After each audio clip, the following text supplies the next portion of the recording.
Assalamualaikum, apa kabar semuanya? Semoga sehat selalu dan bahagia selalu ya. Alhamdulillah balik lagi di YouTube channel aku, Rila Migrawati. Baiklah teman-teman, sesuai judul di thumbnail, untuk di video kali ini aku akan membahas cara mengelola warung sembako layaknya toko retail modern ya teman-teman. Jadi salah satu usaha yang gak pernah ada matinya adalah warung sembako atau toko kelontong ya teman-teman. Meskipun ada pengusaha yang akhirnya bangkrut karena gak mampu mengelolanya, tapi biasanya itu karena pengelolaannya teman-teman, bukan karena kehabisan pelanggan. Ya, jadi kalau misalnya kita bisa mengelola usaha ini dengan benar, warung sembako ini bukan cuma mampu eksis, tapi juga bisa berkembang menjadi usaha yang lebih besar.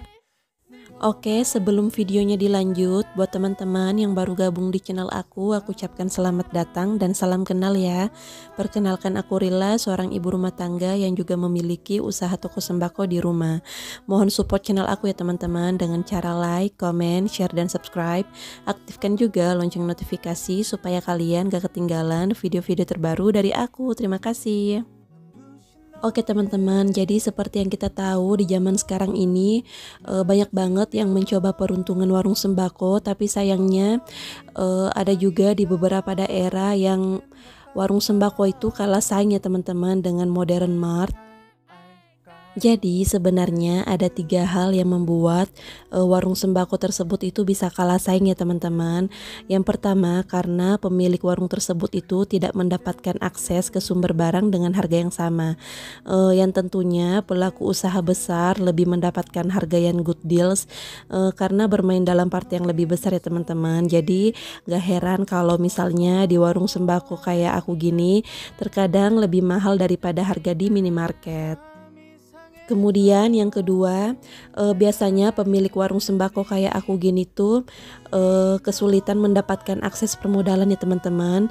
Jadi kalau misalnya mereka ingin meningkatkan usaha mereka, itu biasanya mereka akan kesulitan mendapatkan pinjaman dari bank atau lembaga keuangan resmi lainnya, yang akibatnya mereka mendapatkan bunga pinjaman yang cukup besar.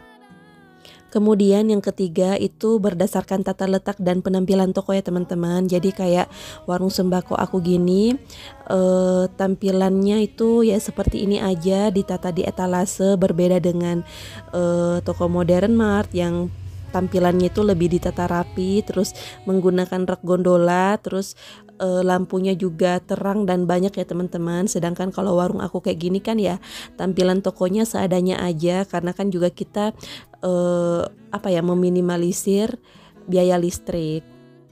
Ya, jadi karena itu meskipun warung sembako kita ini merupakan usaha yang sifatnya rumahan, biasanya dikelola dengan perorangan, tapi kita tetap harus melek dengan modernisasi ya teman-teman, baik dari sisi penataan hingga pengelolaannya.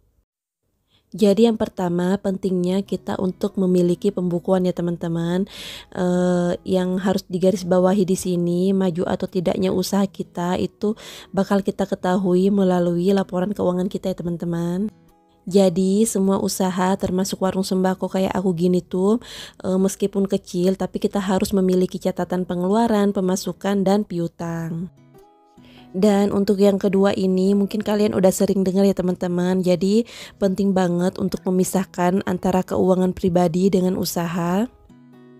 Jadi ketika catatan keuangan menunjukkan kita udah mendapatkan untung yang lebih besar dari usaha kita, kita bisa menaikkan gaji kita sendiri. Tapi ingat ya teman-teman, untuk selalu menggunakan cash flow untuk kepentingan usaha dan pengembangan usaha.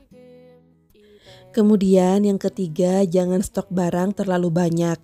Daripada kita stok terlalu banyak, lebih baik kita menambah variasi produk ya teman-teman. Terutama untuk yang pemula, terlebih jika warung kita juga belum begitu besar, alangkah baiknya kita menyetok barang yang laku aja, yang perputarannya cepat. Jadi buat yang pemula atau kelas menengah itu belanjalah seperlunya aja ya teman-teman. Sesuaikan dengan kebutuhan pembeli, berapa rata-rata penjualan tiap hari, minggu, atau bulan ya teman-teman. Karena kalau misalnya kita menyetok terlalu banyak barang, terlalu banyak resiko yang bakalan kita hadapi, diantaranya barang rusak atau kadaluarsa.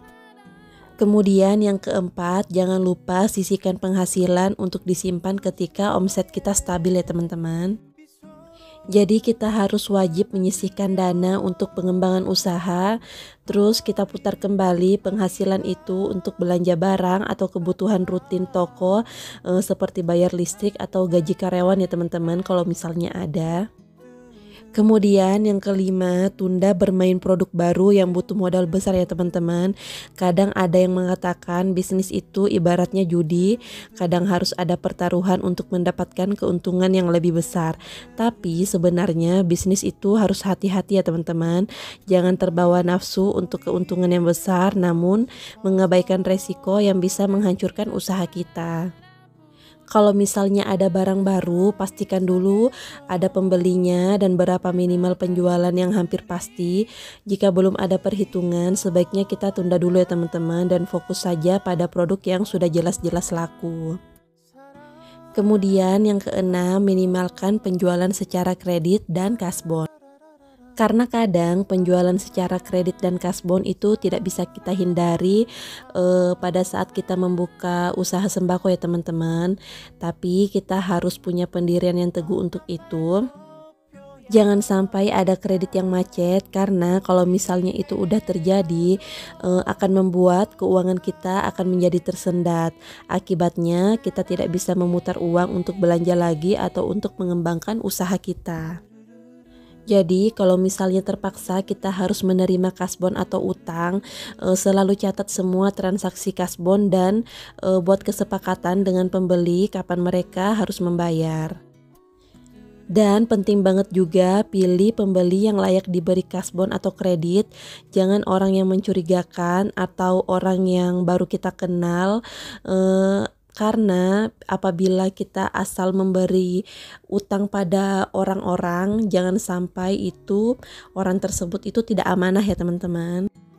Pokoknya kita kesampingkan dulu rasa tidak enak, utamakan keselamatan usaha kita dan utamakan juga pelanggan lain yang membutuhkan produk kita namun membayar dengan lunas. Kemudian yang ketujuh, hindari berutang ketika omset belum stabil ya teman-teman. Sebagaimana kita harus menghindari piutang, kita juga perlu menghindari utang terutama ketika omset penjualan belum stabil. Tapi kalau misalnya kita udah yakin omset penjualan di toko kita nanti akan lancar, pilih lembaga yang terpercaya teman-teman. Jangan asal cepat mencairkan dana, bisa-bisa bukannya usaha kita untung malah buntung. Baiklah teman-teman, mungkin segitu aja sharing dari aku. Semoga menginspirasi dan bermanfaat buat teman-teman semuanya yang juga ingin membuka usaha toko sembako di rumah. Aku doakan semoga teman-teman yang juga ingin memiliki usaha di rumah, baik itu usaha sembako atau usaha apapun itu, semoga bisa terwujud di tahun ini ya. Amin ya robbal alamin.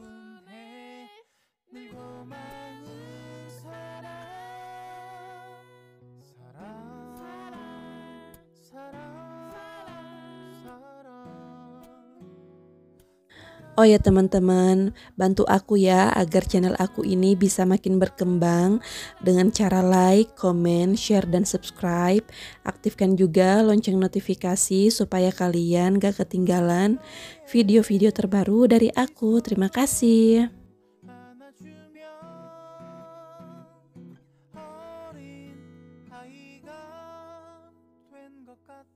Dan buat teman-teman yang memiliki kritik ataupun saran yang membangun, silahkan tulis aja ya teman-teman di kolom komentar. Atau misalnya teman-teman ada pertanyaan seputar usaha toko sembako di rumah, silahkan tulis aja ya teman-teman pertanyaan kalian di kolom komentar. Insya Allah akan aku jawab di next video. Jangan bosan-bosan ya teman-teman nonton video sederhana aku ini, dan semoga kita bisa ketemu lagi di video selanjutnya. Mohon maaf kalau aku ada salah kata dan perbuatan di video ini. Sampai jumpa di video berikutnya. Wassalamualaikum warahmatullahi wabarakatuh.